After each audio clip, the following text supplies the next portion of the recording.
მოგესალმებით ბათუმელების YouTube არხზე, თქვენ უყურებთ ჩემს vlogs, რომელსაც ჰქვია თავისუფალი თემა ოჩისთან. პანდემიის გამო ჩემი vlogis ფორმატი შეიცვალა, ადრე თუ სტუმრებს უშუალოდ ხვდებოდი სტუდიაში, ახლა იძულებული ვარ დისტანციურად Zoom-ის დახმარებით შევხვდე. თუმცა მხოლოდ მე და ჩემი vlogis ფორმატს არ შეექმნა პრობლემა, უფრო სერიოზული პრობლემები შეექმნა ყველა სფეროს და მათ შორის კულტურას და შემოქმედებით ინდუსტრიებს. მასობრივ შეკრებებზე დაწესებული შეზღუდვები, როგორებიცაა მაგალითად გამოფენები, წარმოდგენები, ფესტივალები, კონცერტები და ასე შემდეგ, ყველაზე ბოლოს მოიხსნება. ბევრი კულტურული ღონისძიება გადაიდო წლის ბოლოს ან მომავალ წელს, ზოგიერთი მათგანი კი საერთოდ გაუქმდა. აღსანიშნავია, რომ საქართველოში კულტურის სფეროს ძირითადი დონორი და დამფინანსებელი სახელმწიფოა. შესაბამისად, სახელმწიფოს ანტიკრიზისულ გეგმაზე მნიშვნელოვნადაა დამოკიდებული მუსიკოსების, კულტურის მენეჯერების, კურატორების, პროდიუსერების, რეჟისორების და კულტურის სფეროში მომუშავე სხვა ადამიანების მომავალი და ბედი. საინტერესოა ამ მიმართულებით რა მდგომარეობა საქართველოში, განსაკუთრებით კი აჭარის რეგიონში, რა პრობლემების და გამოწვევების წინაშე არიან კულტურასა და შემოქმედებით ინდუსტრიების სფეროში მომუშავე ადამიანები, არსებობს თუ არა ანტიკრიზისული გეგმა, რამდენად მიზანშეწონილია და შესაძლებელია კულტურული ღონისძიებების ონლაინ ჩატარება. ამ და სხვა თემებზე ვისაუბრებ ჩემი vlogis სტუმრებთან, რომლებსაც ახლა წარმოგიდგენთ. ესენი არიან ლევან გელიაშვილი, ფესტივალ Flexi Sound-ის გალერეა Art-Up-ის დამფუძნებელი, შემოქმედებითი ინდუსტრიების ჯგუფის თანადამფუძნებელი. გამარჯობა ლევან. გამარჯობა, მოგესალმებით. ზვიად ელიზიანი, ბათუმის საავტორო კინოს საერთაშორისო ფესტივალის დამფუძნებელი და ლაშა ჩხარტიშვილი, ხელოვნებად მცოდნე თეატრის მკვლევარი. აქვე მინდა ვთქვა, რომ ძალიან დიდი სურვილი მქონდა დღევანდელ დისკუსიაში მონაწილეობა მიეღო აჭარის განათლების, კულტურისა და სპორტის სამინისტროს წარმომადგენელს, თუმცა მათ თავი შეიკავეს დისკუსიაში მონაწილეობისგან იმ მოტივით, რომ საზოგადოებრივი საბჭო შეიქმნა, რომელიც მუშაობს ანტიკრიზისულ გეგმაზე და ვიდრე ეს ანტიკრიზისული გეგმა არ ექნება მზად, მანამდე იკავებენ თავს მსგავსი ტიპის დისკუსიებში მონაწილეობისგან. პირველი შეკითხვით, ლევან, შენგან დავიწყებ. მინდა საუბარი შენთან სიტუაციის ზოგადი აღწერით დავიწყო, ანუ რა მაინტერესებს პანდემიამ კულტურის რომელ სფეროს და შემოქმედებითი ინდუსტრიების რომელ მიმართულებებს შეუქმნა ყველაზე სერიოზული პრობლემები. რა თქმა უნდა, შემოქმედებითი ინდუსტრია ძალიან ფართო ეს თქვა კატეგორიებისგან შედგება, მაგრამ შენ რა სფეროებში მუშაობ, იმ მხრივ რო ისაუბრო, რა გამოწვევების წინაშე დადექი შენ. მოგესალმებით პირველ რიგში ყველას. დიდი მადლობა, რომ შედგა ეს დისკუსია და საუბრობთ ესეთ მნიშვნელოვან თემაზე. ჩვენ გავაკეთეთ პატარა ასე ვთქვათ კვლევა, ერთი თვე მიმდინარეობდა შემოქმედებითი ინდუსტრიების გამოწვევების ფარგლებში, სადაც ზვიადი, ჰელენ მეჩიტოვა და ნინო წითლანაძე ერთად მუშაობდით და იქაც გამოიკვეთა და შემდეგ უკვე ჩემი თავზეც გადავალ. იქაც გამოიკვეთა, ვთქვათ, რომელი სფერო დაზარალდა ყველაზე ძალიან და რომელი კატეგორიის, ასე ვთქვათ, აქტივობები. პირველი ეს არის ფესტივალები, რომელიც დაზარალდნენ ძალიან და შემდეგ მოდის მუსიკა და გამოფენა და ასევე ვთქვათ წარმოება, ანუ ვიდეო და სადაც ადამიანების ასე ვთქვათ შეკრების მაღალი ბევრი ადამიანის შეკრების ასე ვთქვათ რისკი. რაც შეეხება ჩემს აქტივობებს, ეს არის ფესტივალი Black Sound-ი, რომელიც ადაპტირებაც მოგვიწევს ასე ვთქვათ გადაწყობა. ჩვენ ფესტივალს აქვს რამდენიმე მიმართულება, ეს არის განათლება, ექსპერიმენტული მუსიკის საღამოები, კონცერტი ღია ცის ქვეშ და ქუჩაში მუსიკის დღეები და ასე შემდეგ. აქედან ალბათ დარჩევა მარტო განათლება და ექსპერიმენტული მუსიკა ონლაინ და ონლაინ შეხვედრები, ეს ერთი ეს მეჩვენება რეალურად გადაწყობისთვის. დანარჩენი რაც ასე ვთქვათ, უფრო ბევრი ადამიანის დასწრებას მოითხოვს, გაუქმდება, გადაიდება და მოგვიწევს უფრო მეტი მუშაობა განათლების მიმართულებით. რაც ვფიქრობ, ერთი მხრივ ძალიან მნიშვნელოვანია და საჭიროც და უფრო მეტ ენერგიას ჩავდებთ მათ. გალერეას რაც შეეხება, მე უკვე შესაძლებლობა მექნება, ეს არის ქუჩის გალერეა, რომელიც არის ტალინში, თბილისში და ბათუმში. კედლებზეა, ეს არ მოითხოვს ბევრი ადამიანის შეკრებას, სეირნობის დროს თავისუფლად შეუძლია ერთ ადამიანსაც ნახოს, ოსაც. ასე რომ ივნისიდან უკვე გავაახლებთ გამოფენებს, უკვე გეგმავთ ტალინში გამოფენას, ალბათ ივნისში იქაც გაკეთებთ. ასე რომ არც თუ ისე მარტივია, მაგრამ შესაძლებლობა არის, რომ გადავეწყოთ და რაღაც ვთქვათ, იყო შანსი იმისი, რომ გავაგზავნოთ. ლეონ, ჩაგეკითხება, ყველაზე რთული ამ ეტაპზე რა არის, აი შენთვის? ყველაზე რთული ამ შემთხვევაში, სადაც ვთქვათ, გავიჭედეთ, ფიქრობ მარტო მე არა, ეს არის სამინისტრო, ვთქვათ, და სხვადასხვა ფონდები, რომლებიც აფინანსებდნენ ჩვენს პროექტებს. გაგრძელდა ძალიან დიდ ხანს ადაპტირების პერიოდი, ზოგმა კონკურსი გადაწია და ადაპტირებისთვის რედაქტირებისთვის მოგვეცა საშუალება, ეს შემოქმედებითმა საქართველოს მაგალითად გააკეთა და უკვე გავაგზავნეთ რედაქტირებული პროექტი, ანუ ამ რეალობაზე მორგებული, მაგრამ აჭარის განათლების, კულტურის და სპორტის სამინისტრო, რომელიც მთავარი პარტნიორია Black Sound-ის, რატომღაც აი ესე ვართ ველოდებით რა შედეგს რა მოხდება, რა ქმედებები იქნება და სამწუხაროდ რაც უფრო გვიანდება, ჩვენც უფრო გაგვიჭირდება მე გახორციელება ნორმალურად ხარისხიანად პროექტებს, იმიტომ რომ ყოველთვის არის დრო მნიშვნელოვანი, როდესაც ორგანიზებას უწევ ფესტივალს და სხვა პროექტებს. გასაგებია რომ რეკლამირება მოახდინო და ინფორმაციის დაბინძურება ახლა ძალიან დიდი ინტერნეტში, ამიტომ უფრო მეტი შრომა მოგვიწევს რეკლამისთვის და მარკეტინგისთვის და დრო.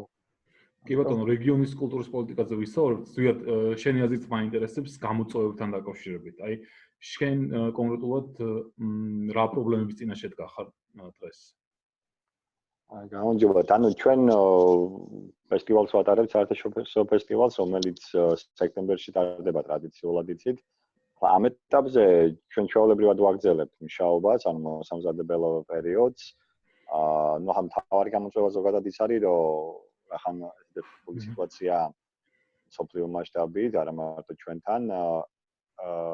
ჩვენი მოლოდინი პრინციპში არის, რომ სექტემბერში გაცილებით უფრო უკეთესი სიტუაცია იქნება და ხა დიდი იმედი გვაქვს, რომ თარიღების შეცვლა არ მოგვიწევს, თუმცა განვიხილავთ ერთ-ერთ ვარიანტსაც, რომ თუ თქვათ სექტემბერიც მთლად შესაფერისი არ აღმოჩნდა მსგავსი ღონისძიებისთვის, თუმცა ბევრ ქვეყანაში ვთქვათ რომ ის ფესტივალები, რომლებიც დაუშვათ სექტემბრიდან იწყება, ისინი ნუ რჩება. ყოველ შემთხვევაში ამ ეტაპზე ჯერ არ გადააუდიათ. ერთ-ერთ ვარიანტად განვიხილავთ, რომ ალტერნატიული თარიღები განვიხილოთ, თქვათ მაგალითად ოქტომბერი პირობითად. ასევე რა თქმა უნდა, ეს გავლენას იქონიებს იმ კუთხით, რომ ის რაოდენობა დაუშვათ ცხოველის სტუმრებისა, შეიძლება კი არა და ნუ როგორც ვიცით, ვერ გვექნება, ამას თავისი მიზეზები აქვს. ერთი რომ ფრენების გარკვეულწილად შეზღუდულობა, მეორე დაუშვათ გარკვეულმა ნაწილმა შეიძლება თავისთავად თავი შეიკავოს მოგზაურობიდან და ასევე, ნუ პრინციპში უკვე დაანონსდა ყოველ შემთხვევაში კულტურის სამინისტროსგან ვიცით, რომ ის ბიუჯეტი ვერ გვექნება, თქვათ, რაც იყო. მერიისგან ჯერ არ ყოფილა კომუნიკაცია, ახლა მე მქონდა კომუნიკაცია და მხოლოდ 1 ივნისის შემდეგ დადებენ გარკვეულ ინფორმაციას.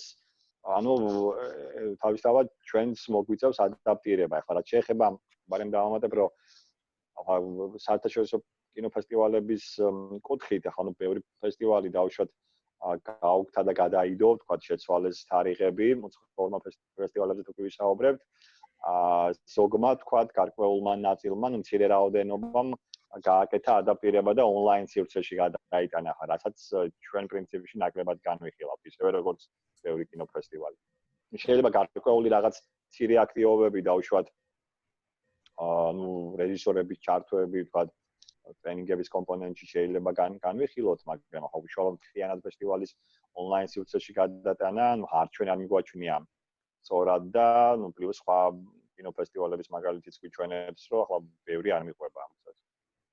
კი ბატონო, კულტურული ღონისძიებების ონლაინ რეჟიმში ჩატარების შესახებაც ვისაუბრებთ ცოტა მოგვიანებით. უბრალოდ ჩაგეკითხები ზույად, ფესტივალის ჩატარება და არ ჩატარება, ასე თქვა, დამოკიდებულია მხოლოდ პანდემიის მასშტაბთან, იმასთან COVID-19-ის გავრცელების მასშტაბი როგორი იქნება, ანუ ქვეყანაშიც და მსოფლიოშიც, ამაზე არის მხოლოდ დამოკიდებული. ძირითადად ამაზე ვარ დამოკიდებული, იმიტომ რომ სხვა მხრივ ჩვენ მუშაობა ამ კუთხით არ შეგვიწყვეტია, ეგ იდეაში არაფერ მოსამზადებელ პერიოდზე რო ვთქვა, რაიმე განსაკუთრებულ გავლენას რა თქმა უნდა არ ახდენს და უბრალოდ კორექტირება იქნება ფორმატში იმ გაგებით, რომ თუ ის ბიუჯეტი და ახლა როგორც ვთქვით, ის ბიუჯეტი ვერ გვექნება, რა თქმა უნდა, ეს გავლენას იქონიებს კი. გასაგებია ლაშა, თქვენ შენთანაც მაქვს კითხვა თეატრის მიმართულებით. თეატრი რა გამოწვევების წინაშე დადგა ამ პანდემიის გამო. როგორც ვიცი, ძირითადად თეატრები საქართველოში ბიუჯეტზე არიან დამოკიდებული და ფინანსური პრობლემები ალბათ ამ ეტაპზე მაინც ნაკლებად შეეხო. თუმცა ეს შემოქმედებითი თვალსაზრისით რა სიტუაციაა? მოგესალმებით, მადლობა რომ ამ თემაზე ვსაუბრობთ და ესეთ პროფესიულ წრეში. პირველ რიგში ცალსახად უნდა ვთქვა, რომ თეატრი სხვა ხელოვნების დარგებისგან რადიკალურად განსხვავებული ხელოვნებაა, იმიტომ რომ ეს არის ცოცხალი კომუნიკაციის ხელოვნება, ერთადერთი ხელოვნება, რომელიც უშუალოდ თავშეყრის კომპონენტსაც მოიცავს ადამიანების და ცოცხალ კომუნიკაციასაც და ამ ხრივ COVID-19 და ეს პანდემია აღმოჩნდა სერიოზული ხელშემშლელი ფაქტორი. დიახ, საქართველოში თეატრების უმრავლესობა არის სახელმწიფო, მაგრამ ძალიან ბევრი თეატრია, რომელიც არის კერძო თეატრი. თუ აჭარის მაგალითზე ვიმსჯელებთ, კი ბატონო, აქ არსებობს 3 თეატრი აჭარაში, რომელიც არის სახელმწიფო დაფინანსებაზე და 2 თეატრალური კორპორაციაა, ერთი ბათუმის ექსპერიმენტული თეატრი ყველგან და მეორე ოთარ ქათამაძის ლაბორატორია, რომელიც მონოპიესებს აკეთებს და ასევე პროექტებს. ეს 2 არის კერძო სექტორი, რომელიც მთლიანად დამოკიდებულია სწორედ ესე გრანტებზე და მათ არ აქვს სტაბილური შემოსავალი. ერთის მხრივ თუ სახელმწიფო თეატრები აღმოჩნდნენ სერიოზული გამოწვევის წინაშე და ფაქტობრივად ეს სეზონი, მიმდინარე სეზონი არის ჩავარდნილი და გაჩერებული და შემოქმედებითი პროცესის შეწყვეტა ხელს უშლის შემდგომში შემოქმედებითი პროცესის განვითარებას ხელახლა უნდა დაიწყოს ეს პროცესი, სარეპეტიციო, პრემიერები, ყველაფერი გადაიდო თან თეატრების დიდ ნაწილს აი ამ პანდემიასთან დაკავშირებით ჩამოეჭრათ გარკვეული ბიუჯეტი, სადაც მოხარჯებს გულისხმობ, იმიტომ რომ ფაქტობრივად ისინი ვერ ითვისებდნენ ამ პერიოდში ამ სადაც მოხარჯებს და სახელმწიფომ ეს თანხები გადასტყორცნა ჯანდაცვის სფეროში და კერძო თეატრები ყველაზე მეტად მეწუდება ამ შემთხვევაში, იმიტომ რომ აღარ შემოსავალი დარჩა და აღარ შემოქმედებითი პროდუქტი და საერთოდ არაფერი. და ყველაზე მეტად რაც ჩვენ უნდა გავითვალისწინოთ ამ შემთხვევაში ჩვენ არა კულტურის სამინისტროებმა აჭარისაც და საქართველოს კულტურის სამინისტრომ განათლების, სპორტის, მეცნიერების და ყველაფრის აი ამ სამინისტროებმა რომ დაეხმაროს რაც შეიძლება ამ თავისუფალ და ისეთ არტისტებს, რომლებიც კერძო სექტორში მუშაობდნენ. და ჩვენ შეგვიძლია ამისთვის გამოვიყენოთ საფრანგეთის და გერმანიის მაგალითი, როდესაც ესეთ კერძო არტისტებს ძალიან დაეხმარა სახელმწიფო. იმიტომ რომ დარჩნენ შემოსავლის გარეშე მთლიანად. აი ამაზეც უნდა ვიზრუნოთ მგონი. კარგი, მადლობა ლაშა. ლევან, შენ დაგიბრუნდები ისევ. მაინტერესებს აი ასცენე შენ რომ შესაძლებელია გარკვეული ღონისძიებები დისტანციურადაც ჩატარდეს, მაგრამ ერთი მხრივ რამდენად მიზანშეწონილია და მეორე მხრივ რამდენად შესაძლებელია კულტურული ღონისძიებების ონლაინ პლატფორმების მეშვეობით განხორციელება. როგორ უყურებ შენი აზრი მაინტერესებს, აი ყველაფრის თუ არა, ბევრი რამის გადატანა ონლაინ სივრცეში. მე ვისაუბრებ იმაზე რა ვთქვათ, რაც მე ვაკეთებ. დიახ, ხო, რა თქმა უნდა. მუსიკის გადატანა თავისუფლად შეიძლება ონლაინ, ანუ მუსიკალური ვთქვათ, მოწყობა, ვიდეოს და ბევრი მაგალითი არსებობს ამისი, სხვადასხვა უცხოურის და ქართულიც და უკვე დაიწყეს ჩვენთან რამდენიმე პროექტი არსებობს, რომელიც მიდიან ვთქვათ ტურისტულად საინტერესო ადგილას, იქ დგას ვთქვათ, DJ, ან მუსიკოსი, ან ვთქვათ, MC ასე შემდეგ და იღებენ ვიდეოს, კარგი ხედებით, კარგი კადრებით და იქნება ორი მნიშვნელოვანი აქტივობა, ეს არის ხელოვნების და ტურიზმის გაერთიანება. ეს ტურისტული პროდუქტია უკვე და რეკლამა გაქვს, ასე ვთქვათ, ვიდეო რეკლამა გაქვს, რომლის გაშვება შეგიძლია სხვა ქვეყნებში, იმიტომ რომ ძალიან ლამაზი არის და თუ გაქვთ ნანახი, ისეთი კადრებია, რომ მე თვითონ შიდა ტურიზმის ვფიქრობ, რომ გააქტიურდება და წავა იმ ადგილებს მოინახულებს და ასე შემდეგ. ეს რაც შეეხება, ვთქვათ, გარკვეულ მუსიკალურ მიმდინარეობებს. არის იმ შემთხვევაში, თუ ვთქვათ, კანონით იქნება ესეთი საგანგებო მდგომარეობა გვექნება და არ შეიძლება რამდენიმე ადამიანის შეკრება ერთად, მაშინ მუსიკალური ბენდის შეკრება ფაქტობრივად შეუძლებელი იქნება ერთად ან რაღაც დისტანცია, რაც განსაზღვრული იქნება დიდ სივრცეში მოგვიწევს, რომ დავაყენოთ. და ამ შემთხვევაშიც თავისუფლად შეიძლება, როგორც ხდება, ვთქვათ, აკეთებენ Leno Records-ში, თითქმის ყოველ დღე არის ლაივები, იყო ქათამაძის ლაივი, იყო რობის, აუთსაიდერის და ბევრი ბენდის. და ძალიან მომწონს ჩართავ, ყურებ, არის ეს პრაქტიკაში, მუშაობს, გასაგებია, რომ ის ცოცხლად ზიხარ, როცა კონტაქტია, არ გაქვს იმხელა სიამოვნება, მაგრამ ეს მუშაობს. და ამაზე ალტერნატივას განიხილავ ყოველ შემთხვევაში. იგი და ამაზე მონეტიზაციაც შეიძლება თავისუფლად თავის სარეკლამო ლოგოებით, შეჭრებით და ასე შემდეგ, ეს არ არის ძალიან რთული ამბავი, აყენებ ჩაოლე პატარა ვიდეო გამონაწილებას და ასე შემდეგ სტრიმინგს აკეთებ. ტექნიკური ამბავია, რომელიც ძალიან მარტივია. და შეიძლება და თუ ნახვა ბევრი ექნება რეკლამა შესაბამისად და უკვე თანხაზე შეიძლება რაღაც გენერირებაზე ფიქრი. გამოფენებზე ვისაუბრე და განათლების ნაწილი უკვე რამდენი ხანია მიმდინარეობს, ძალიან ბევრი ტრენინგი გაკეთდა ონლაინ, ძალიან ბევრი შეხვედრები იყო, თუნდაც ჩვენი დისკუსია, აი ვსივართ და ონლაინ გვაქვს შეხვედრა. ამიტომ ჩემი პროექტებიდან გამომდინარე ვფიქრობ გამიჭირდება, რა თქმა უნდა, იმიტომ რომ კონცერტი მთავარი მოვლენა ჩემთვის თქვა იმ პროექტში, ფესტივალში არის ორი დიდი კონცერტი, ეს არის ევროპის მოედანზე, სხვა ქართველი და უცხოელი ბენდების მონაწილეობით და როკ კონცერტი, რომელიც ამბანის კოშკთან იმართება, ისიც ღია, ანუ ღია სივრცე, უფასო დასწრება და ასე შემდეგ. ანუ ეს ორი ასე ვთქვათ, აქტივობა სამწუხაროდ ვერ გაკეთდება, თუმცა შეიძლება წელს ის ექსპერიმენტები ვატაროთ, რამაც სხვა უფრო კარგი იდეები დაბადოს და იქნებ რაღაც ახალიც მოვიფიქროთ. მარტო ერთ სტანდარტულ შაბლონზე რო არ ვიჯდეთ, აი ესე ვფიქრობ მე. კარგი, ზვიად, იგივე კითხვა მინდა დაგისვა შენც და ახსენე რომ არ მიგაჩნია მიზანშეწონილად კინოფესტივალის ონლაინ რეჟიმში გამართვა. რატომ თუ შეგიძლია უფრო დეტალურად გითხრა ამის თავს? კი ბატონო, ხო, იცით რა, ახლა ტექნოლოგიები რა თქმა უნდა ვითარდება და ბევრი საშუალება არსებობს კინოსექტორშიც, თქვა და ახლა არის ხო, თუნდაც რამდენიმე პლატფორმა იქნება ეს Netflix-ი თუ სხვა პლატფორმები ან ზოგადად უამრავი ფილმია წარმოდგენილი ონლაინზე. და იგივე პარალელს გავავლებ დავშად მუსიკაზეც. ანუ ეგ არის ერთ-ერთი უბრალოდ ალტერნატივა, რომელიც განსაკუთრებულ დავშად ახლა ესეთი ფორს მაჟორული სიტუაცია რახან არის, ერთ-ერთ რაღაც მცირე ალტერნატივად შეიძლება განიხილო, ჩემი როგორც თქვა და ამ სფეროში ჩართული ადამიანის და ასევე წმინდა მომხმარებლის თვალსაზრისითაც რო შევხედო. ამ ჩემთვისაც როგორც და ჩემნაირი ალბათ ბევრია, ამდენად საინტერესო იქნება. ხო, ანუ თუ შევხედავთ რა თქვა ონლაინ სივრცეში გადატანა, აი რას იძლევა ამ კუთხით კინოფესტივალი, კონცერტი, ან თქვა მუსიკალური ფესტივალი, ხო?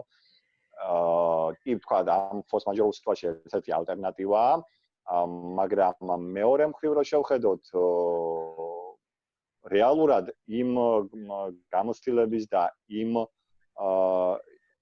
ასე ვთქვათ გარემოს რეპლიკაცია იდეაში ონლაინ ვერ ხდება. ეგ უბრალოდ ონლაინი არის ჩვეულებრივი სიმულაცია, ხო? აი ვირტუალური სამყარო რო ავიღოთ და რეალური სამყარო.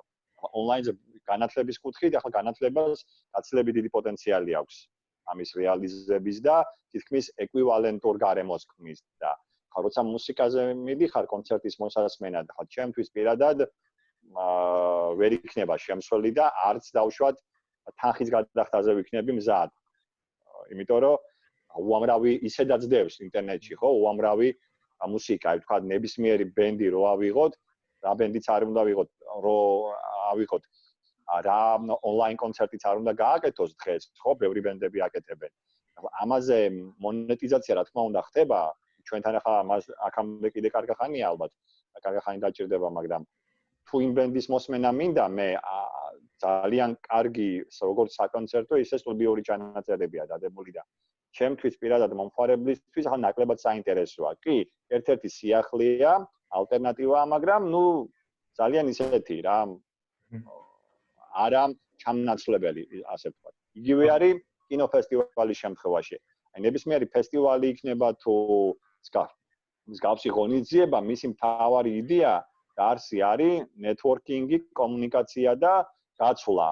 ინდ მოსაზრებების თქვათ, ახლა თუ თქვათ სხვა რაღაც შეხვედრების კომპონენტს მოიცავს, გინდ ემოციების. ამიტომ ამის რეპლიკაცია ჩემი აზრით ნაკლებად შესაძლებელია და ახლა ბევრი ფესტივალიც ამიტომ ირჩევს იმ გზას, რომ ან გადადება გააკეთეს, ან ზოგმა გააუქმა საერთოდ. თუმცა რა თქმა უნდა, ეს ერთ-ერთი ალტერნატივაა, სამომავლოდ ეს ტექნოლოგიები კიდევ უფრო განვითარდება და ამას თავისი მომხმარებელი უпростоრად ეყოლება კი. მადლობა ზვიად, ლაშა, შენი აზრით მაინტერესებს თეატრის შემთხვევაში რა ალტერნატივები არსებობს?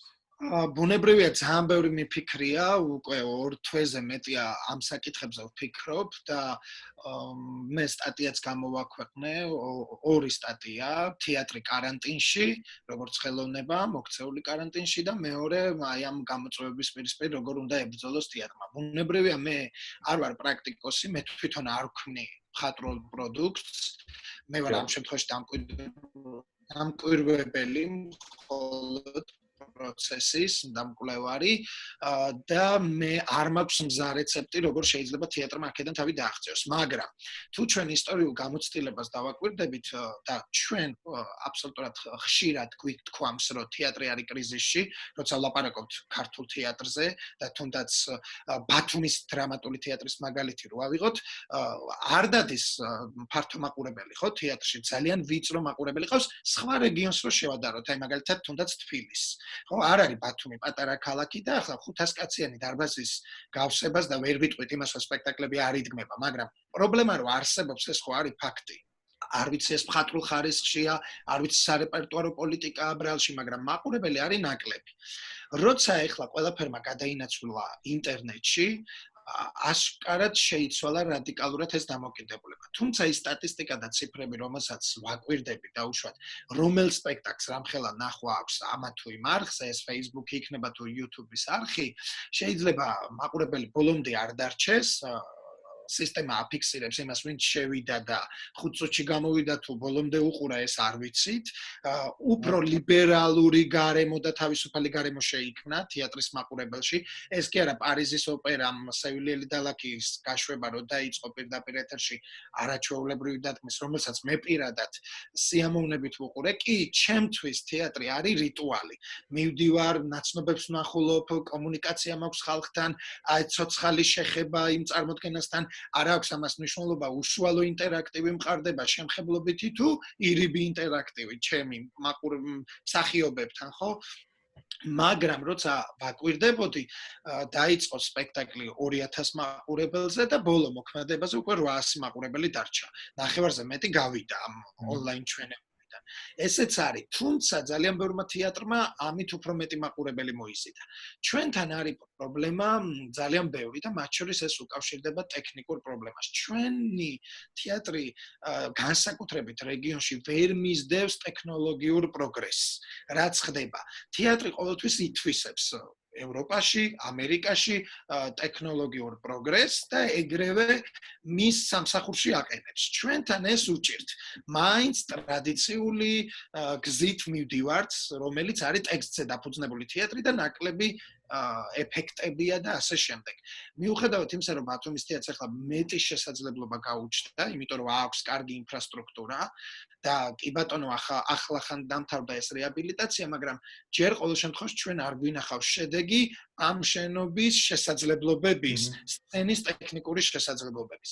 მე ვფიქრობ, რომ სწორედ ეხლა დადგა დრო, რომ თეატრმა მაქსიმალურად გამოიყენოს ეს დრო გამოვიდეს ამ კრიზისიდან. და ცალსახად ვთანხმდებით, რომ თეატრი ასე გლობალურად და მეტაფორულად ნამდვილად არის კრიზისში, იმიტომ რომ რაღაცა უნდა შეიცვალოს, ნელ-ნელა კარგავს მაყურებელს. ამიტომ აუცილებლად ფეხი უნდა აუწყოს ამ ტექნოლოგიურ გამოწვევებს და მე მაგალითად პირიქით უფრო განსხვავებული დამოკიდებულება მაქვს, რომ ამ გამოწვევამ უნდა დაბადოს რაღაცა ახალი. ჩარჩუები და რაღაცა ისეთი არაიდეოლოგიური, არამედ ფორმის თვალსაზრისით ცენზურა ამ შემთხვევაში გეხმარება, როგორ იყო საბჭოთა პერიოდში, ხო? იყო იდეოლოგიური ცენზურა და თეატრში განვითარდა მეტაფორის ენა. დღეს აღარ გაქვს იდეოლოგიური ცენზურა, მაგრამ გაქვს შეზღუდვა ფორმის თვალსაზრისით. ვერ მოიყვან დიდი რაოდენობის მაყურებელს, ან უნდა გახვიდე ღიაცის ქვეშ, სადაც ითამაშებს სპექტაკლებს და რატომაც არა, უნდა მოსინჯო ეს ყველაფერი, რომ იქნებ თეატრი დაუბრუნდეს თავის ფესვებს, ანტიკურ თეატრს გულისხმობ და არანაკლებ მეტი მაყურებელი შეიძლება უფრო ყავდეს, თუ ნაკლები არა. შეიძლება აი მაგალითად ამერიკულმა თეატრებმა უკვე დააანონსა, რომ ჩვენ სამკაციანი პიესები უნდა დავდგათ და მაქსიმალურად სცენაზე დადგება 3 ადამიანზე მეტი არა. ყველაფერი არის ჯაჭვურ რეაქციაში. თეატრი მაინც სინთეზური ხელოვნებაა, სხვადასხვა ხელოვნების დარგებს აერთიანებს შესაბამისად არტისტებს. ჯერ უნდა გქონდეს დრამატურგია, უნდა დაიწეროს ესეთი პიესები და ჯერ არაფერი არ გამოჩენილა, საერთოდ თეატრი ყოველთვის ესე იყო. გვიანეხმიანება ხოლმე რაღაცა მნიშვნელოვან მოვლენას, ხო? აფხაზეთის ომი იყო, თბილისის ომი იყო, დამოუკიდებლობის მოპოვება თუ 2008 წლის აგვისტოს ომი, ყოველთვის 2 წლის მერე, 1 წლის მერე ყველაზე მინიმუმ ეხმაურებოდა პროცესს, რაც ხდებოდა, ხო? გასაგებია, ლაშა, დიახ, დაასრულე აზრი და შემდეგ კითხვაზეც გადავალ. ხო, მე ვფიქრობ, რომ ინიციატივა, ალბათ ამაზე მე უფრო ვილაპარაკებთ, რა უნდა გააკეთოს. ინიციატივა თეატრისგან უნდა მოდიოდეს. კი ბატონო, სტრესია ხელოვანებისთვის, ყველა ეხლა რომ დავაკვირდეთ, რეჟისორები ჩაიკეტა სახლში, ყველა იღებს ხელფასს და ელოდება, როდის გაიხსნება, როდის დაუბრუნდება ყველა თეატრს. არავის ჯერ არ მოუფიქრებია, როგორ შეიძლება ახლა გარდა იმისა, რომ ონლაინ უშვებენ სპექტაკლებს, როგორ შეიძლება რაღაცა გამოინახოს გზა ამ მოცემულობაში, რომ ახალი შესთავაზო შენს მაყურებელს. კარგი, აი დავამატებდი, უბრალოდ აქ არის ორი მიმართულება რა, ერთი თვითონ დავუშვათ ფესტივალის ან კონცერტის ან თეატრის ონლაინ რეჟიმში გადაცემა ყურება, ხო? და მეორეა თვითონ აი ეს სიტუაცია პრინციპში თუ შემოქმედებითი კუთხით შევხედავთ, ანუ პროდუქტის შექმნის კუთხით, ხო? საკმაოდ ჩემი აზრით, საკმაოდ კარგი შესაძლებლობაა და კარგი გამოწვევა ნებისმიერი კარგი ხელოვანისათვის, რა გაგებით, რომ აი დავუშვათ კინოს რო ავიღო. რო ექსპერიმენტის საშუალებას იძლევა, რომ გაექცე რაღაცა ძველს. ბატონო, ანუ სამკაციანი ახსენალა, შამდა იგივე ერთკაციანი შეიძლება ხო რაღაცა მინი სპექტაკლი დაიდგა სახლში, ამას განსაკუთრებული დიდი ის არ ჭირდება, ხო? ახლა თუ მონდომება და სურვილი, აი დავუშვათ იგივე კინოც რო ავიღოთ, ხო? იგივე ამ პირობებში თუნდაც სახლში შეიძლება გადაიღო. ჩვენ ახლა მაგალითად დავამატეთ ერთ-ერთი სექცია, ცალკე სექციად გამოვყავით მოკლე ფილმების კონკურსი, ანუ ამ კორონავირუსის პერიოდში გადაღებული ფილმები და ამ თემატიკაზე. უკვე დაახლოებით ახლა ნუ სადღაც 1-2 კვირაა დავანონსეთ, 10 ფილმი შემოვიდა და ნუ აგვისტომდე კიდევ ბევრი შემოვა სავარაუდოდ. ანუ თუ ადამიანს რაღაც შემოქმედებითი იდეა გააჩნია, კრეატიული იდეა გააჩნია, ეგ სიტუაცია პირიქით შესაძლებლობაა ვიდრე შეზღუდვა უბრალოდ. აი მაგალითად ბერლინალეზე ნუ 1-2 წელი იყო ჯაფარ პანახი ცნობილი ირანელი კინორეჟისორია. ერთ-ერთი ფილმი დავუშვათ, რომელიც რამდენიმე წლის წინ იყო წარდგენილი ჯაფარ პანახის, გადაღებული არის შინაპატი მრობის დროს. და ამას ხელი არ შეუშლია მისთვის, უბრალოდ უფრო სხვა ფორმები მოძებნა და სხვანაირი კუთხით გააკეთა ეს ფილმი. გასაგებია. აი აჭარის განათლების, კულტურის და სპორტის სამინისტრომ შექმნა საკონსულტაციო საბჭო, რომელიც უზრუნველყოფს ახალი კორონავირუსის გავრცელების პირობებში რეგიონის კულტურის სფეროში არსებული გამოწვევების იდენტიფიცირებას და გაანალიზებას. ეს ციტატა წავიკითხე ახლა Facebook პოსტიდან, რომელიც სამინისტრომ გუშინ გამოაქვეყნა და როგორც ვიცი, საბჭოს სხდომაც გუშინ ჩატარდა. ლაშა, თქვენ ხართ ამ საბჭოს ერთ-ერთი წევრი, როგორც ვიცი. რა განიხილეთ გუშინ, რა თემები იყო აქტუალური? როგორ გითხარით? გუშინ მე ვფიქრობ, რომ ძალიან საინტერესო შეხვედრა შედგა იმ თვალსაზრისით, რომ სამინისტრომ დაიწყო ფიქრი, რისი განხორციელება შეიძლება მოცემულ სიტუაციაში. რა ღონისძიებები უნდა ჩატარდეს და რაც შეიძლება მალე კულტურა უნდა დაუბრუნდეს ჩვეულ რიტმს. ოღონდ როგორც მე გავიგე და შევიტყვე, კულტურის სამინისტროში უკვე შემოსულა გარკვეული პროექტები, რომლებიც უნდა განხორციელებულიყო მარტის და აპრილის თვეში. პანდემიამ შეუშალა ხელი ამ პროექტების განხორციელებას მოგეხსენებათ და ამიტომ ცდილობენ, რომ კარგი იდეები რაც აქვთ, მოხდეს ამ პროექტების მოდიფიცირება, ცვლილებების შეტანა და მორგება იმ გამოწვევებთან, რომელშიც აღმოჩნდით აბსოლუტურად ჩვენ ყველა. და ყველას მიმართ, როგორც მე მოვისმინე გუშინ, იმიტომ რომ ამას ესწრებოდა კულტურის მინისტრის მოადგილეც და კულტურის დეპარტამენტის უფროსიც, ორივე ამბობს, რომ გვაქვს გარკვეული თანხა, რომელიც გვინდა რომ გავხარჯოთ პროექტებში და მოხდეს დაფინანსება კარგი იდეების, რომელიც აბსოლუტურად შეეთვისება იმ გამოწვევას, რაც არის ახლა. ანუ არ უნდა დავარღვიოთ როგორც ჩანს ის წესები, რაც არის შემოთავაზებული და იცით რა არის უცნაური და ძალიან ძნელი და არაპროგნოზირებადი. არ ვიცით რა მოხდება. მე მოვისმინე პირადად, რომ მაგალითად სოფლიო ჯანდაცვის ორგანიზაცია ამბობს, რომ სექტემბერ-ოქტომბერში ახალ ტალღას უნდა ველოდოთ. ეხლა ყველა თეატრი ელოდება ამ სექტემბერ-ოქტომბერს, რომ დაიწყოს სეზონების გახსნა და მუშაობა. თუ ისევ ეს ახალი ტალღა წამოვიდა, რა თქმა უნდა ხელი შეგვეშლება. ამიტომ ჩვენ გვინდა თუ არა, მზად ვართ თუ არა, მოგვიწევს გადართვა და სულ სხვა სიფტყეში, სხვა გარემოში გადატანა ყველაფრის. აი როგორც ახლა ჩვენ ვართ აი მესამე რეალობაში, კიბერსივრცეში, ასე მოუწევს თეატრსაც და ხელოვნების ყველა დარგს ამ ახალ კიბერსივრცეში გადასვლა. და მე ვფიქრობ, რომ პროექტები, რომელსაც კერძო ინიციატივები, რომელიც შევა სამინისტროსგან ექნება მაქსიმალური მხარდაჭერა. თუ დაიცავენ აი ამ მოცემულობას და ჯანდაცვის რეკომენდაციებს, ჯანდაცვის სამინისტროს რეკომენდაციებს. აი ეს ამაზე იყო გუშინ საუბარი, შევიმუშავეთ და ჩავწერეთ ყველაფერი ეს, როგორც ჩვენ ამ კულტურის დეპარტამენტის უფროსმა თამარ გუდავამ გითხრა, მას ჰქონდა ცალკეული შეხვედრები არტისტებთან, როგორც სახელმწიფო სტრუქტურების წარმომადგენლებთან, ასევე კერძო სექტორთან, რომელიც მუშაობს ხელოვნების სფეროში, მათი შენიშვნებიც არის გათვალისწინებული, თუმცა როგორც ხვდები, დიდი წინააღმდეგობა არის აი საერთაშორისო პროექტებზე, რაც გულისხმობს ადამიანების გამგზავრებას ან მიღებას. აქ არის ერთი სიახლე, ალბათ იცით უკვე ამის შესახებ თქვენ, რომ თუ ფრენები აღდგა დაუშვათ. დაემატა ერთი პუნქტი.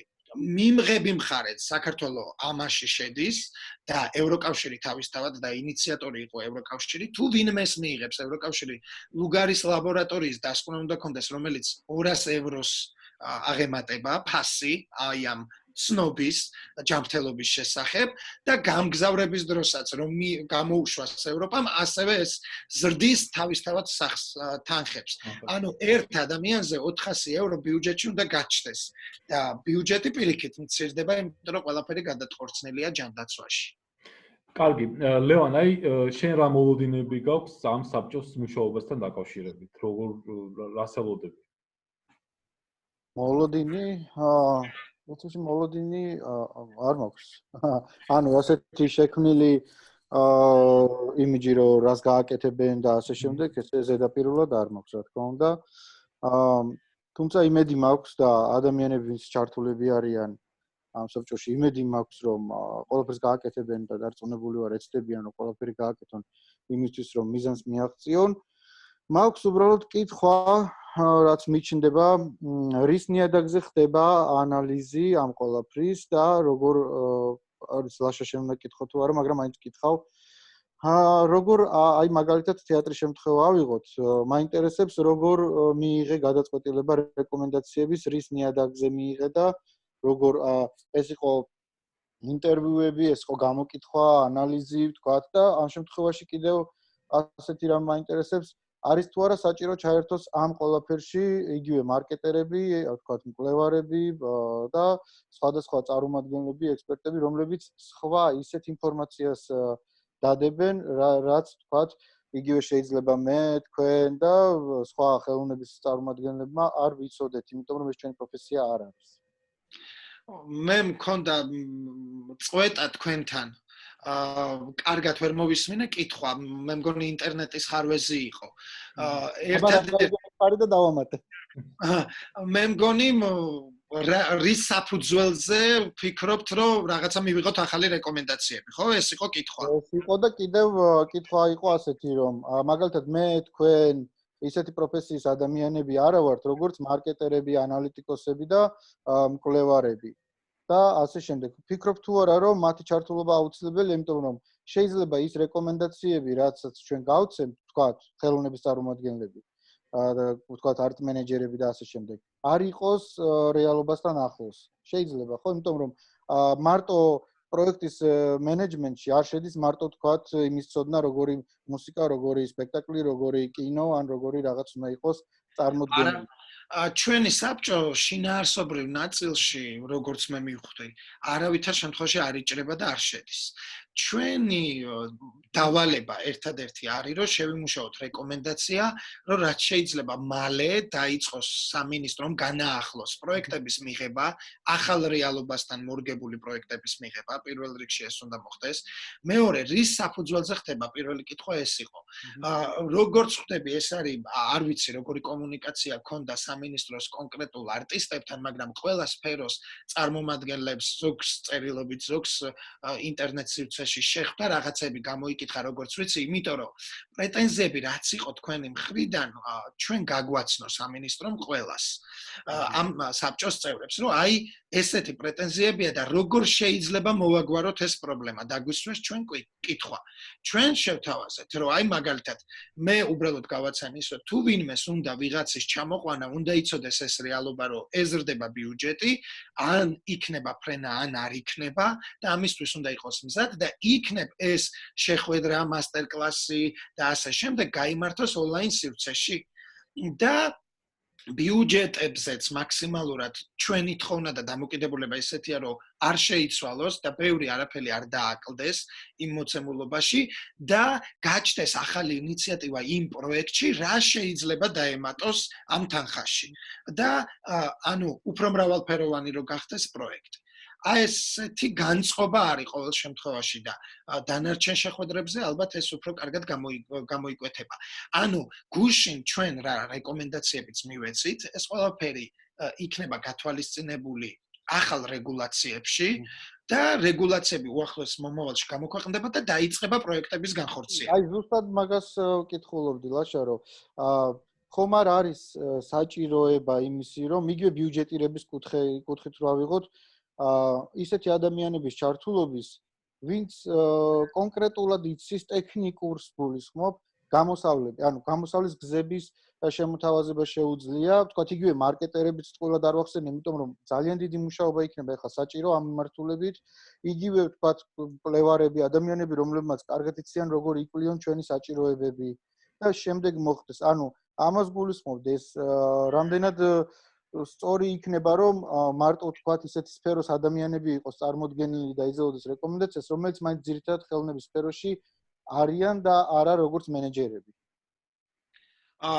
ამ შემთხვევაში მენეჯერი ამ მოცემულობაში ბევრს ვერაფერს ვერ გააკეთებდა, ვინც არ უნდა ყოფილიყო, იმიტომ რომ ინიციატივა შემოდის გარედან, ხო? ვისაც აქვს გამზადებული პროექტი, რა თქმა უნდა, ის არის გაწერილი, არა მარტო ბიუჯეტი უნდა იყოს სწორად გაწერილი, არამედ მისი სტრუქტურა, იდეები, განხორციელების გზები და ასე შემდეგ. და შემდეგ ცალკე საბჭო არსებობს, როგორც ვიცი, რომელიც ამ პროექტებს კომისია უბრალოდ კი. ხო, ანუ ეს სხვა თემაა. აბსოლუტურად ცალკეა, აბსოლუტურად და ეს ყველაფერი გადადის ფაქტობრივად ინიციატორზე, ვინც უნდა გააკეთოს ინიციატივა დაფინანსებაზე, მან უნდა მოიფიქროს ეს კრეატიული პროექტი ზუსტად და ეს არ არის აჭარის კულტურის სამინისტროს გამოგონილი ბორბალი, ეს ბორბალი მუშაობს ბევრ ქვეყანაში და მათ შორის ჩვენ საქართველოს განათლების რაც შეეხება კი აქ საუბრობდი თქვათ ვფიქრობდი რომ უფრო მეტი და რომ მრავალფეროვანი იცი რა საერთოდ საბჭოებს ბევრი დადებითი შედეგი არ მოაქვს და კონსენსუსამდე ვერც ერთი საბჭო ვერ მიდის რაც უფრო ფართომასშტაბიანია საბჭო უფრო მეტი ქაოსია ხოლმე და არაეფექტურია ესეთ საბჭოების მუშაობა მე თუ მკითხავთ სულ 5 კაცი უნდა ყოფილიყო უფრო სწორად თითო დარგის წარმომადგენელი და მორჩა მაგრამ ჩვენი საბჭო მგონი მრავალრიცხოვანი იზვიათ შენი ყველა დარგის და სფეროს წარმომადგენლები უნდათ რომ ყოფილიყვნენ კი ბატონო კარგი მე ახლა უბრალოდ ახლა აქ იდეაში საკონსულტაციო საბჭოსაც შეეხება რამდენიმე კომპონენტს გამოვყავდი დავაზუსტებდი უბრალოდ ანუ ერთი რომ კარგი იყო რომ ცოტა ადრე შექმნილიყო ეს ერთი მეორე რაც ჩემი რჩევა იქნებოდა ან თავიდან მე რო გაეთვალისწინებინათ იყო ის რომ ამ საბჭოში ფაქტიურად არის წარმოდგენილი მხოლოდ სახელმწიფო სექტორი, ანუ 10 ადამიანიდან, ну, თუ არ ვცდები 2-ია, რომელიც დამოუკიდებელი ხელოვანია, ან თქვათ ფენომენბაცონე ნულაშარ სახით, ხო? ანუ გამოდის რომ შენ თუ გინდა რომ სწორად განსაზღვრო დარგის და სექტორის საჭიროებები, ну, სახელმწიფო სექტორი არის ორგანო, რომელიც უბრალოდ გასცემს გარკვეულ ფინანსებს და რაღაც კოორდინაციას აკეთებს ამ ყველაფრის და თუ შენ გინდა რომ სწორად განსაზღვრო სექტორის საჭიროებები როგორ შეიძლება ადაპტირება ამ კუთხით და ასე შემდეგ ამ საბჭოში ხა მაშინ თუ რეალურად გვინდა რომ რაღაც ეფექტურ შედეგებამდე მივიდეთ უნდა ყოფილიყო დაუშვათ ამ დარგის პრაქტიკოსები რა არა მარტო მარკეტერი რაც ლევანი მახსენა ან მკვლევარი ხა მარკეტერი და მკვლევარი ეგ ცოტა სხვა ფუნქცია აქვს ამ შემთხვევაში კვლევები უნდა გაკეთდეს და ამ კუთხით შეიძლება უფრო ჩართონ, მაგრამ აქ უნდა იყოს უფრო პრაქტიკოსები, თქვა art მენეჯერები, ან იგივე თუნდაც ივენთ ორგანიზატორები და ასე შემდეგ, რომლებიც კი, როცა ბოდიში სვიად ვაცადოთ ერთმანეთს, სწორედ მაინტერესებს. ბოდიში სვიად მართლა გულწრფელად მაინტერესებს. აი მკვლევარებს როცა ვამბობთ, ვინ არის აი ასეთი პერსონალი არსებობს კულტურის მკვლევარები. მაშა, ერთი წუთი ახლა ჩვენ ახლა მე მგონი და თქვენაც როცა ხვდებით ფიზიკურად არ ხვდებით, ხო? ონლაინზე ხვდებით და ახლა მკვლევარი თუ ინდიის კულტურის ექსპერტი ბათუმიდან ჩაერთვება ნიუ-იორკიდან თუ თბილისიდან დღეს უკვე დიდი მნიშვნელობა არა, ამას არ აქვს მნიშვნელობა, მაგრამ გულისხმობ ვინც იცნობს აჭარას, ასეთი თუ აჭარისოდნა აქ არ არის აუცილებლობა ის ფესტივალი ბათუმში ტარდება დღეს თბილისში თუ სიღნაღში ერთი მოცემულობა ანუ სულ სხვა დატვირთვით ვსაუბრობ მე ამას ხო?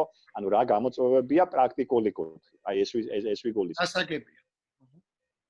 და თან ახლა როცა საკონსულტაციო საბჭო იქმნება, უბრალოდ ცოტა გაუგებარი იყო, მიზანი კი არის ზოგადად გასაგები, მაგრამ ახლა ჩემი გაგებით, ანუ ალბათ ის არის მიზანი, მთავარი რომ რაღაც გამოსავლები და ეფექტური გზების მოძიება და ამიტომ თქვი რომ საჯარო სექტორთან ერთად, ну, კარგი იქნებოდა რომ 1-2 თქვა პრაქტიკულად ვინც ამ სექტორშია ჩართული, ხო, გინდ ბათუმიდან, გინდ თბილისიდან, მაგას დიდი მნიშვნელობა არა აქვს.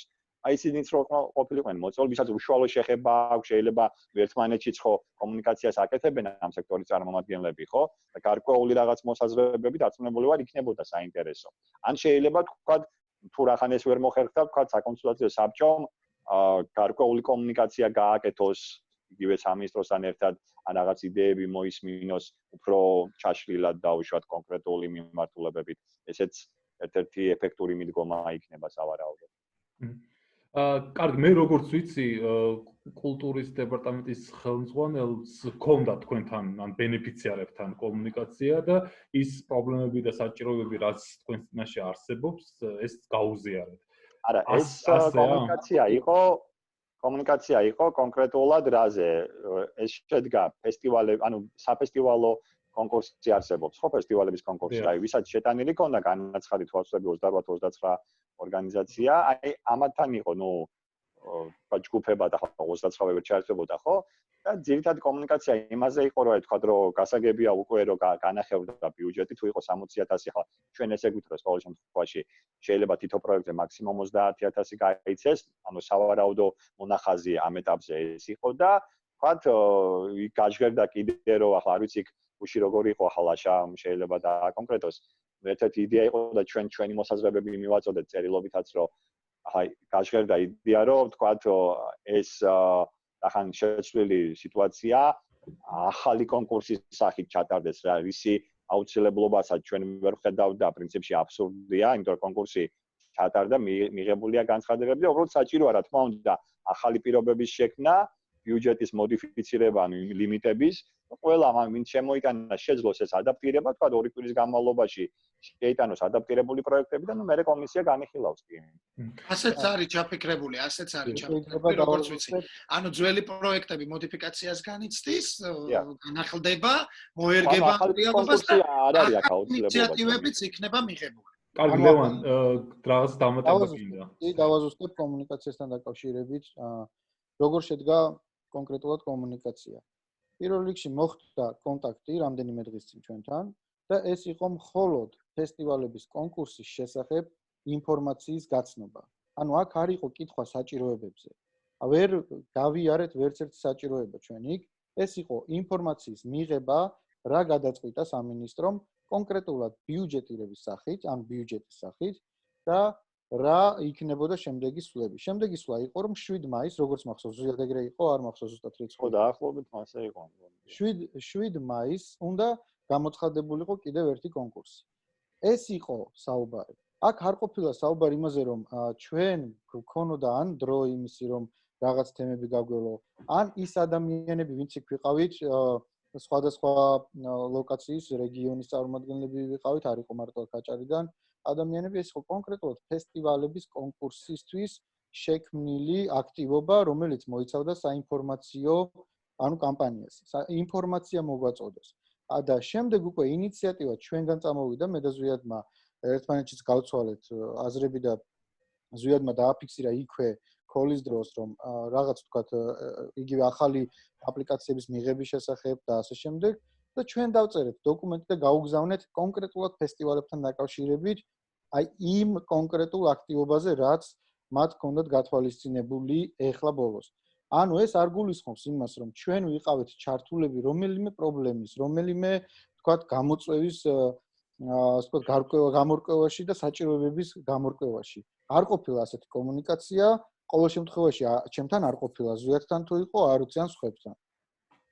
კარგი და ბოლო კითხვა მაქვს ზვიადთან და ლევანთან და შემდეგ ლაშა თუ გენდომებას შენც დაამატებ.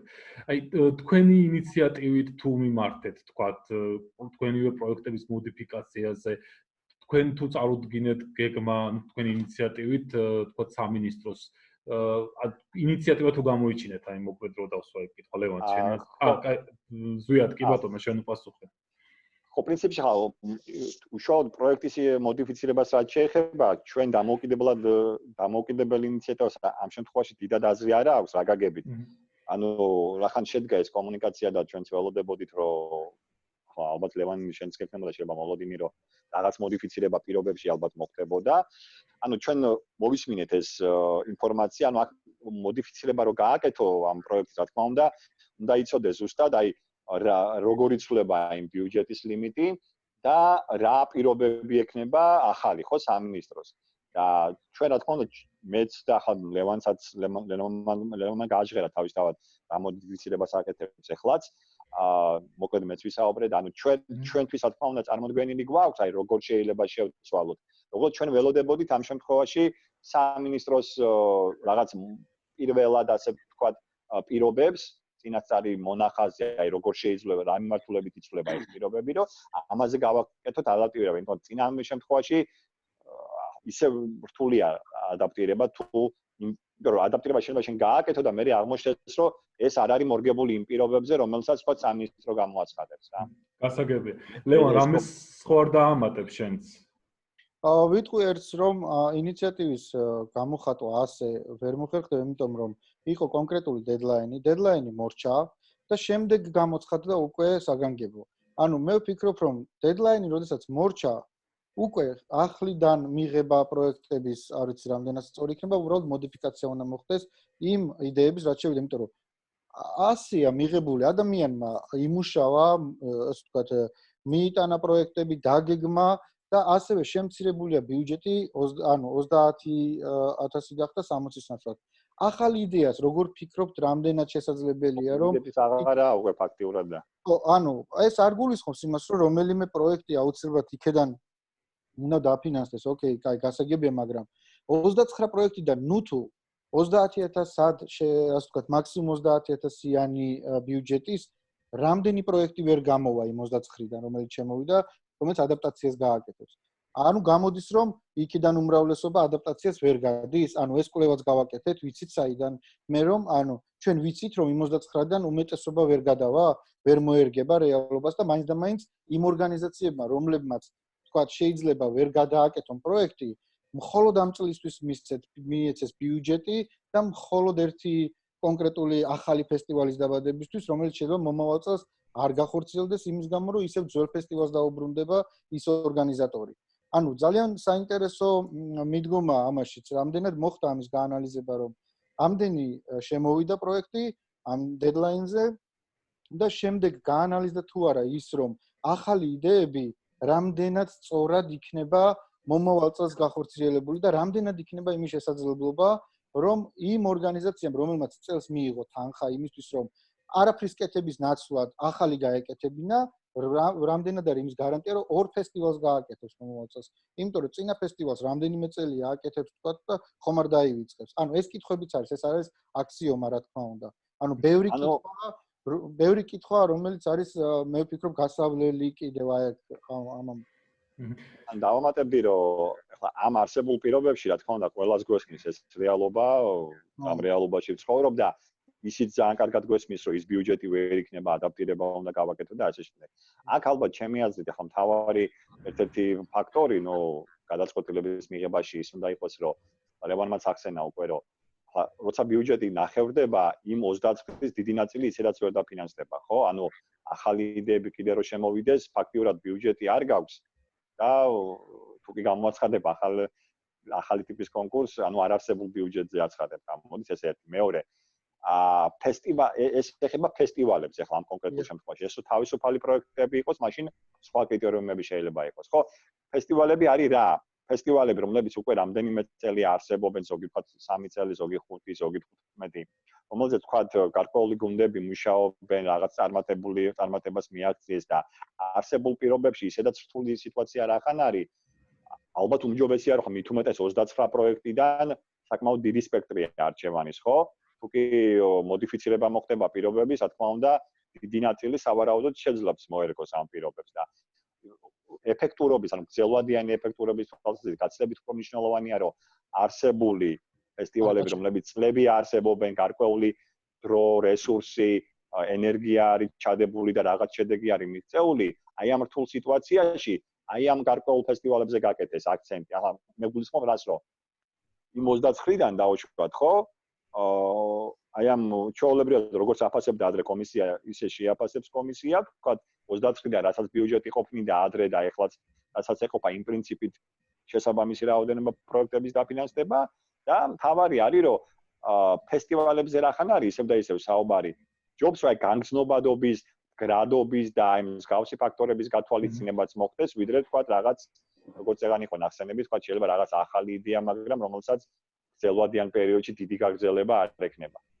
გასაგებია, ლაშა თქვენ შენ ხო არ გინდა რამის დამატება და მე მგონი არა, იმიტომ რომ ძალიან საინტერესო, უბრალოდ მე ვერ ვცემ ამ ყველაფერზე პასუხს, რომ არ ვიცი სამინისტროს პოზიცია და მე არ წარმოვადგენ ამ შემთხვევაში სამინისტროს. რა თქმა უნდა. უბრალოდ მგონია რომ ახლა მაგიტომ არ გისვათ კითხვებს უბრალოდ. მგონია რომ ძალიან საინტერესო ეპოქაში მოგვიწია ცხოვრება და ამ გამოწვევებს გაუმკლავდებით ყველა და გაგვიჭირდება, მაგრამ მაინც გაუმკლავდებით. კარგი, დიდი მადლობა. იმედს ვიქონიებ, რომ უახლოს მომავალში რომელიმე კულტურულ ღონისძიებაზე შევხვდებით უშუალოდ, კონცერტზე, კინოფესტივალზე ან თეატრში. მადლობა კიდევ ერთხელ და გისურვებთ წარმატებას.